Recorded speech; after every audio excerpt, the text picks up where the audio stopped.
ಕೇರಳ ಕಡೆಗೆ ಹೋಗ್ತಾ ಇದ್ದ ಕಂಟೈನರ್ ವಾಹನದಲ್ಲಿ ಅಕ್ರಮ ಗೋ ಸಾಗಾಟ ಪತ್ತೆಯಾಗಿದೆ. ದಕ್ಷಿಣ ಕನ್ನಡ ಜಿಲ್ಲೆಯ ಕಡಬ ತಾಲೂಕಿನ ನೂಜಿಬಾಳ್ತಿಲ ಕನ್ವಾರೆ ಎಂಬಲ್ಲಿ ಕಂಟೈನರ್ ವಾಹನ ಜಪ್ತಿ ಮಾಡಲಾಗಿದೆ. ಹಾಸನದಿಂದ ಕೇರಳ ಕಡೆಗೆ ಅಕ್ರಮ ಗೋ ಸಾಗಾಟ ಮಾಡಲಾಗ್ತಾ ಇತ್ತು. ಈ ವೇಳೆ ಪೊಲೀಸರು ಖಚಿತ ಮಾಹಿತಿಯ ಮೇರೆಗೆ ವಾಹನ ತಡೆದಿದ್ದಾರೆ. ಕಂಟೈನರ್ನಲ್ಲಿ ಸುಮಾರು 18 ಜಾನುವಾರುಗಳನ್ನು ಸಾಗಿಸಲಾಗ್ತಾ ಇತ್ತು.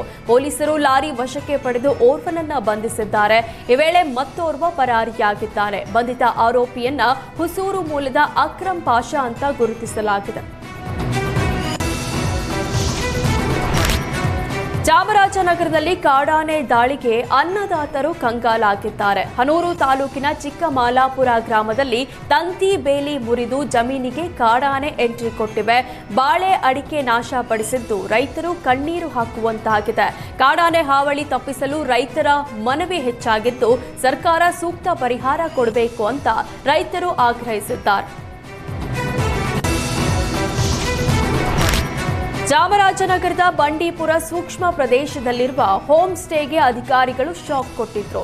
ಅನಧಿಕೃತ ಹೋಮ್ ಸ್ಟೇ ಸೀಸ್ ಮಾಡುವಂತೆ ಜಿಲ್ಲಾಧಿಕಾರಿ ಆದೇಶಿಸಿದ್ರು. ಈ ಹಿಂದೆ ಹೋಮ್ ಸ್ಟೇಗಳಿಗೆ ಅಧಿಕಾರಿಗಳು ನೋಟಿಸ್ ಕೊಟ್ಟಿದ್ರು. ಮಾಲೀಕರು ಸರಿಯಾದ ದಾಖಲೆ ಒದಗಿಸದ ಹಿನ್ನೆಲೆ ಸೀಸ್ ಮಾಡಲಾಗಿತ್ತು.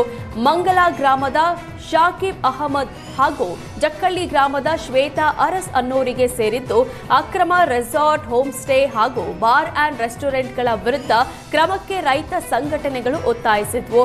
ಇದೀಗ ಅಕ್ರಮ ರೆಸಾರ್ಟ್, ಹೋಮ್ ಸ್ಟೇಗಳ ವಿರುದ್ಧ ಅಧಿಕಾರಿಗಳು ಸಮರ ಸಾರಿದ್ದಾರೆ.